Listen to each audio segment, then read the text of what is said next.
Retirement planning isn't about one thing. It's about many things working together, like reducing your taxes, maximizing your Social Security benefits, safely generating income, and estate planning. And when everything works together, it can put you in the fast lane to becoming financially independent.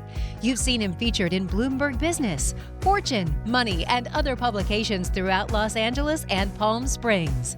Broadcasting from the Inland Empire, it's Rick Rivera and the Big Picture Retirement Show.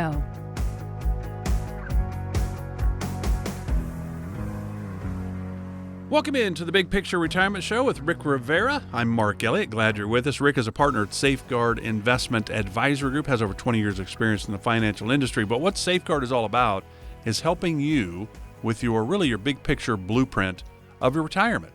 Income, investment, taxes, healthcare, legacy planning, Social Security, Medicare decisions, all those things that we have to do that really retirement, unlike our grandparents where they had pensions and Social Security, income was not their issue. Income is today's issue. Where is your income going to come from? Because typically you don't have a pension, so you've got Social Security. What else? Where's your money going to come from and how do you get it? So we always talk about retirement here on the program because that's what Rick and the team at Safeguard Investment Advisory Group are here to help you do. Get some clarity into your situation. Can I retire? Well, when can I retire? Will my money last? All those questions you have.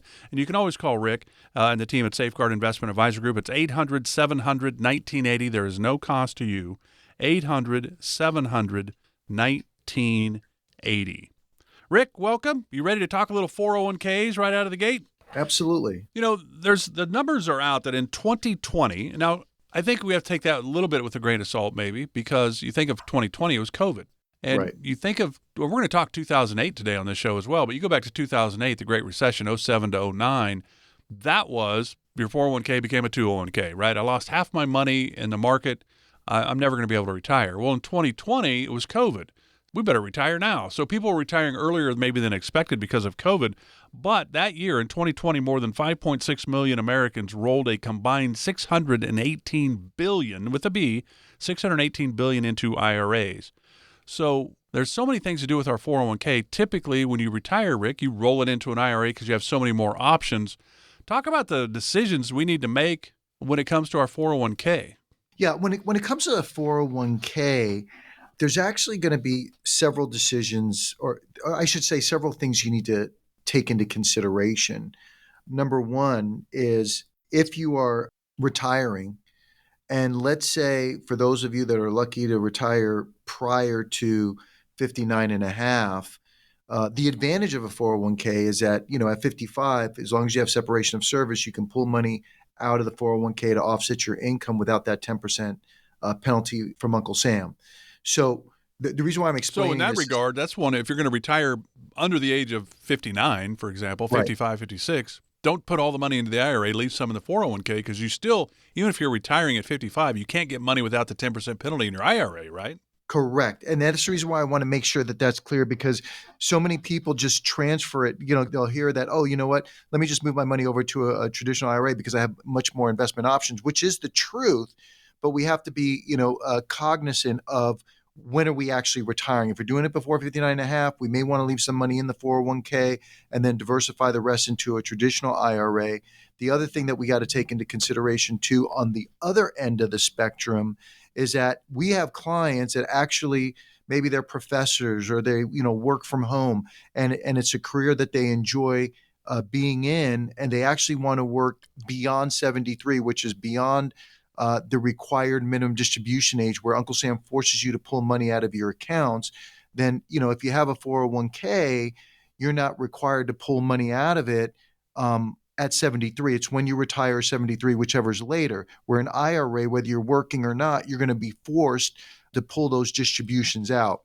It's important that you get individual advice on this before you make that actual transition, because you're going to get general information on the advantages of transferring your 401k to the IRA.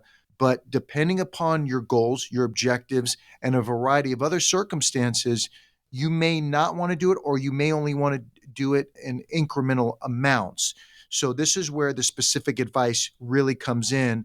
So that way we can fine tune it to your specific situation and you don't make any mistakes. Because once you go to the IRA, you're not going to, and especially you don't work for the company, you're not going to go back into the 401k. You can't do that. So very important to take those things into consideration. Yeah, I haven't heard the one about when you hit 73, the required minimum distribution age, that you don't have to pull your 401k money out if you're still working, but you would if you still had the money in the IRA. So that's interesting.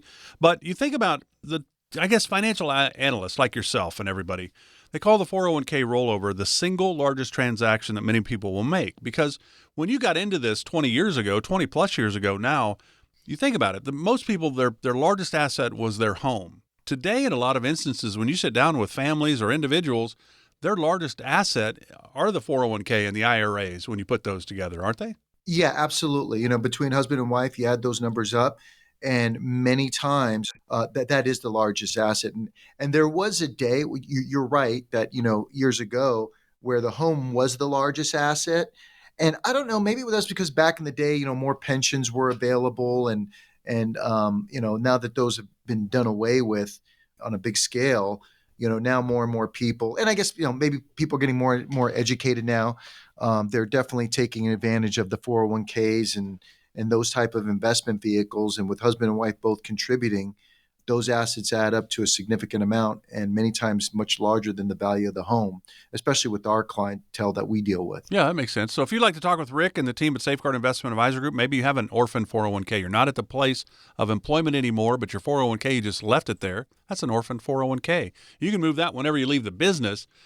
So there's a lot of rules and regulations around this. That's why it's so important, I think, to sit down with Rick and the team at Safeguard when making decisions about the 401k, because not everybody should just roll automatically money into the IRA.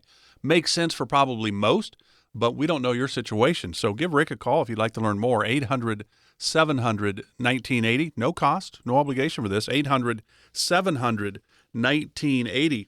Because you think of the 401k, the difference from mine to I'm 64. So my grandparents retired in the 70s. They had pension, Social Security. Income was not their problem. There were other issues back then, obviously super high inflation. My challenge is going to be creating income. I know I have Social Security, but I don't have a pension. I've got money in a 401k and an IRA. So it's a different situation. Income is so important, I think, in today's retirement world. But there's also that opportunity that you help people with is when they get to 59 and a half, let's say they're going to work till 70 or 65. Well, you can still take control of your 401k. You're still going to keep your 401k alive and working because you want to take advantage of the company match as long as you can. Talk about that, I don't know, in-service rollover, in-service distribution. How do you look at that? I mean, that's something that can be really important as well. Actually, it's pretty critical. And a lot of people that we see for the first time aren't even aware that they can do an in-service withdrawal to a traditional IRA. And many of them don't even know what that is. So let me define that. Once you become 59 and a half, and let's say you're still working for the company, and let's say retirement age is around 65, and you're thinking, okay, I'm going to retire in about 5 years or so. The advantage that you have with the 401k is, keep in mind, with your 401k, your investment choices are very limited. It's designed for more as an incentive for employees to put money away and accumulate over time. But now let's fast forward and let's say you're 60 and you're 5 years away from retirement or so. They realize, hey, listen, you need to be able to now start strategizing and preparing for retirement, because maybe you're going to start needing income and things of that nature. Maybe your risk level is now changing. So the advantage with the 401k, while you're working, once you turn 59 and a half, you can take money out of the 401k, go into a traditional IRA. Now you have the world of investments available to you where you can fine tune and set up your retirement and strategize and game plan ahead of time. That way, you're not like some of these people back in 2007 when the market was peaking. They're deciding, hey, listen, you know what? I'm going to retire now. And the market corrected in 2008, and now they can't retire. Or vice versa, somebody retired in 2007 and 2008 after the market corrects, they're going back to work again. So the scenario here, as we get closer to retirement, we want the ability to kind of fine tune our retirement for our needs as we get closer and offer products and services that the 401k does not give you. So sometimes we have to think outside that box. And once you turn 59 and a half, I would definitely sit down with somebody, a professional, figure out what the goals are, figure out what your objectives are in retirement when you decide to retire. And now they can at least show you some strategies on what can be done moving forward with that 401k to make sure it's working on all cylinders for you, so to speak. Absolutely. What about the Roth 401k? That's something to look at? 100%. And a lot of our clients are not only looking at the Roth 401k, a lot of our clients are actually doing conversions. If you have an IRA or 401k or any of those, actually converting money from your IRA over to a Roth. And for those of you that are not familiar with it, I mean, this is an opportunity where it kind of puts you in the driver's seat in the sense that, any money that goes into it, we don't get a tax deduction on, but later on, when you go to pull the money out, all the money you pull out is going to be tax-free to you. The other advantage with the Roth is that at 73, you're not forced to take a distribution out like you are with the IRA. So you can let that accumulate beyond 73 tax-free. Whatever money happens to be left over that you didn't use, you can pass on to the children or beneficiaries tax-free as well. Unlike the IRA, they got to pay the taxes on it. So with the government now being 34 trillion in debt roughly, we don't think tax rates are probably going to be moving down. So, this is the area where I say that who knows how they're going to change laws. We know in 2026 tax rates are moving up. So by having a Roth, this could be a great diversification to your portfolio, allowing you to have a bucket of money that Uncle Sam can't get his hands into. So should you be considering maybe converting some of the IRA money to the Roth world, the tax-free world? You got to pay taxes on it when you do it, but then you don't have to pay taxes on it anymore. All that growth is tax-free. Or what about an orphan 401k? What about hey, I'm 60. I'm going to retire at 65. Maybe I can move my 401k into an IRA, but I still want to take advantage of the company match. If you have any of those types of questions, 401k is a huge deal for everybody, I think, in retirement today. It's 800-700-1980 to chat with Rick and the team at Safeguard Investment Advisory Group. No cost to you. 800-700-1980. 800-700-1980. Back with more with Rick Rivera right here on the Big Picture Retirement Show right after this. Are you taking on more risk with your savings than you should? Find out right now at safeguardinvestment.com. That's safeguardinvestment.com. Imagine for a moment that an intense storm is pounding your house. Will your roof leak? Will the siding peel away? Will your basement flood? If your house is properly built and maintained, you'll be fine. But what about your 401k or your investments? The stock market has had a great run the last few years, but is its current turmoil making you feel uneasy? Are you confident your portfolio is built to weather a financial storm? Now may be a great time to have your retirement plan inspected. Call Rick Rivera at Safeguard Investment Advisory Group at 800-700-1980 now. Rick will examine your portfolio and show you if your investments are in need of some weatherproofing. Call Rick Rivera at Safeguard Investment Advisory Group today, 800-700-1980, to have your retirement plan inspected at no cost to you. Don't let your retirement get caught in the rain. Call 800-700-1980. Investment advisory services offered through Safeguard Investment Advisory Group, LLC, a registered investment advisor firm. Investing involves risk.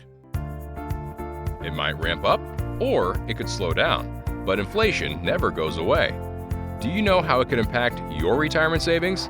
Find out by calling Rick Rivera at Safeguard Investment Advisory Group today, 800-700-1980. That's 800-700-1980. Welcome back to the Big Picture Retirement Show with Rick Rivera of Safeguard Investment Advisory Group. They're here to help really for you to create your big picture blueprint of your retirement. It gives you direction, gives you clarity on your road to retirement, income, investment, taxes, healthcare, long-term care, legacy planning, Social Security, Medicare decisions.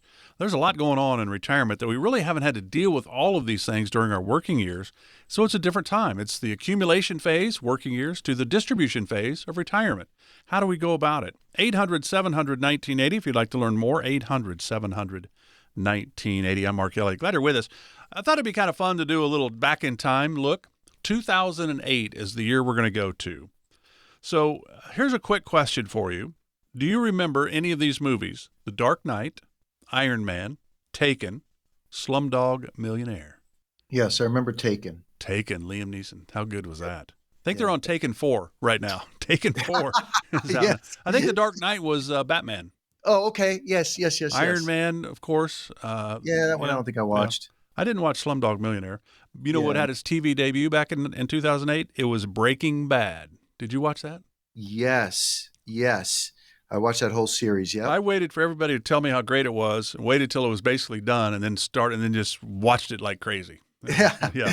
Yeah. Obviously, Barack Obama elected president of the United States back in 2008. You think of 2008. What do you think of with 2008? Because you were a financial advisor during a very difficult time in the financial world, the banking crisis, the housing crisis. What memories do you have of that? Yeah. That was a scary time for a lot of people that, unfortunately, that maybe didn't have a plan. And, that's where, we coined the term, instead of 401k, 201k, we coined the term, unretired. A lot of people that retired had to end up going back to work again. And unfortunately, it was because of, a lot of people just using old antiquated rules that just don't work anymore and never really had a structured plan. And this is something that, besides '08, I mean, these are things that we've seen over and over and over again in history, and history just keeps repeating itself, So yeah, I definitely remember '08. I remember the housing crisis, people doing, short sales, all of that, a lot of people losing their homes, unfortunately, and even losing not only their homes, but there was people that were using their 401ks to try to save their homes and still lost a home anyway. So not only did they lose a 401k or lost a lot of money trying to save the home, but ended up losing their home on top of a big portion of their 401k trying to save the home. So yeah, there's a lot of bad things that happened back in '08. Yeah, and you think about that. I mean, there were some huge companies that went under. There were obviously people that, I mean, you kind of, in 2020, we got reminded how important having an emergency fund is, because you might have been laid off, furloughed, whatever, and you're like, holy cow, what's going on? Yeah. It's kind of that same thing in '08. Now we're trying to put everything just to save what we have because it's going away. Home prices fell 12.4% during the fourth quarter of 2008. It's the largest year-over-year decline in about 30 years. The median home price for a home at the end of '07 was $205,000. By the end of 2008, that same median home price was now $180,000. So it dropped to $25,000 in that time period. In December of '07, the national unemployment rate was 5%. By June of '09, 9.5% national unemployment rate. In October of '09, it peaked at 10%. And prior to October of '09, Rick, the last time unemployment was over 10% was in the early '80s when it peaked at 10.8%. So we're not at those extreme numbers now.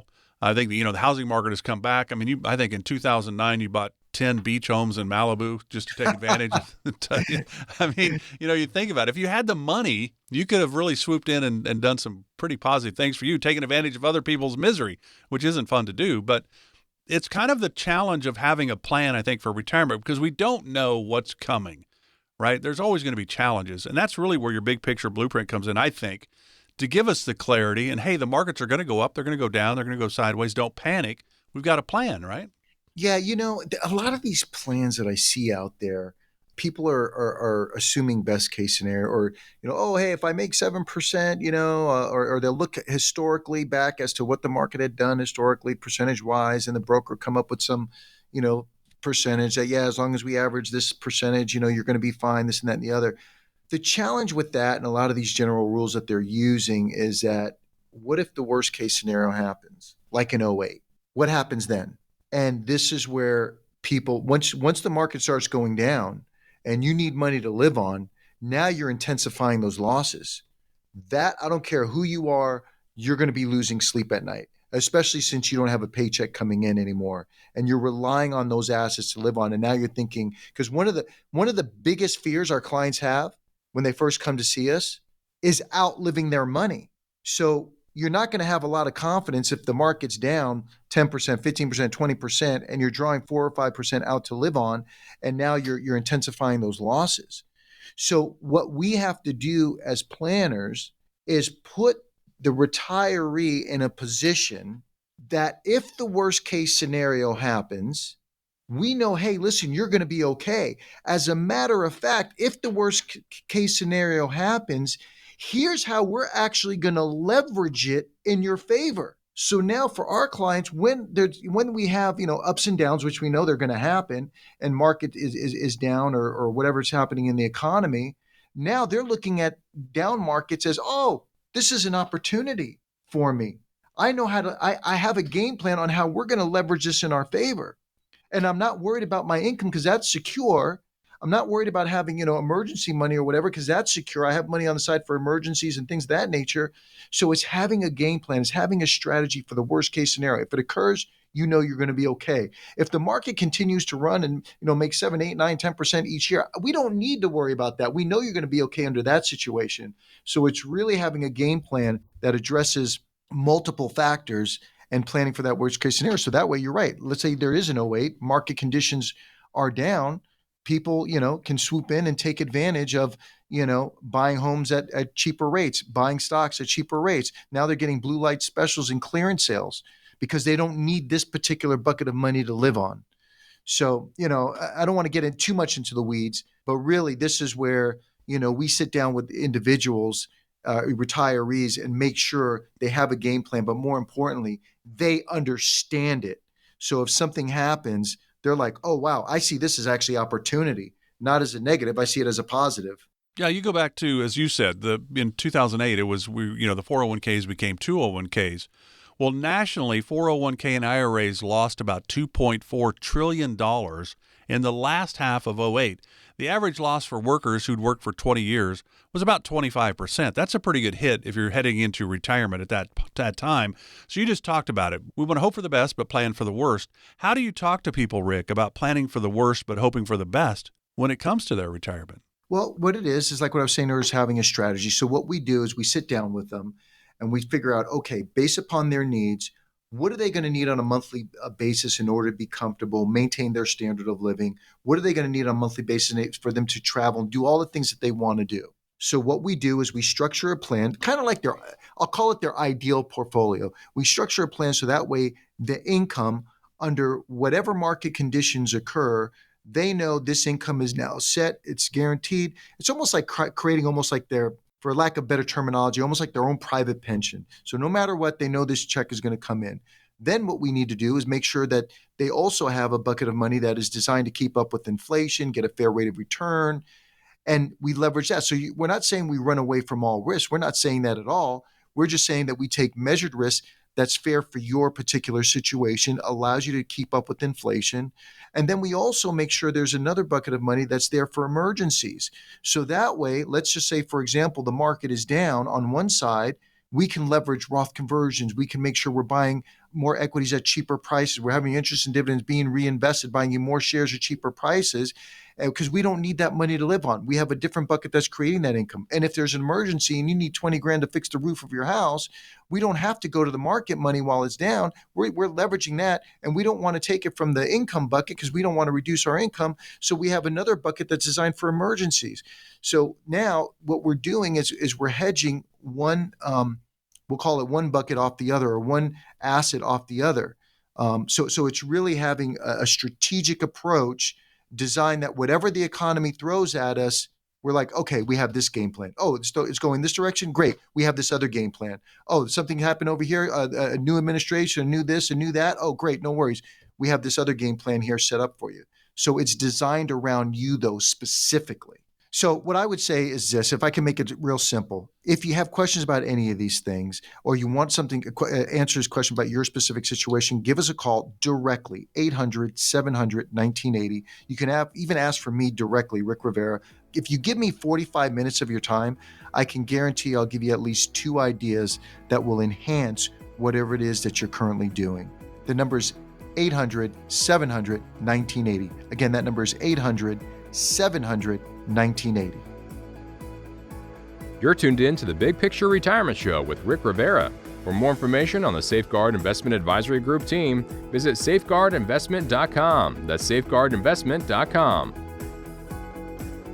Firm offers insurance services. Safeguard Investment Advisory Group, LLC, is a registered investment advisory firm. Investing involves risk, including the potential loss of principal. Any references to protection, safety, or lifetime income generally refer to fixed insurance products, never securities or investments. Insurance guarantees are backed by the financial strength and claims-paying abilities of the issuing carrier. This radio show is intended for informational purposes only. It is not intended to be used as the sole basis for financial decisions, nor should it be construed as advice designed to meet the particular needs of an individual situation. Safeguard Investment Advisory Group, LLC is not permitted to offer, and no statement made during this show shall constitute tax or legal advice. Our firm is not affiliated with or endorsed by the U.S. government or any governmental agency. The information and opinions contained herein provided by third parties have been obtained from sources believed to be reliable, but accuracy and completeness cannot be guaranteed by Safeguard Investment Advisory Group, LLC. This radio show is a paid placement.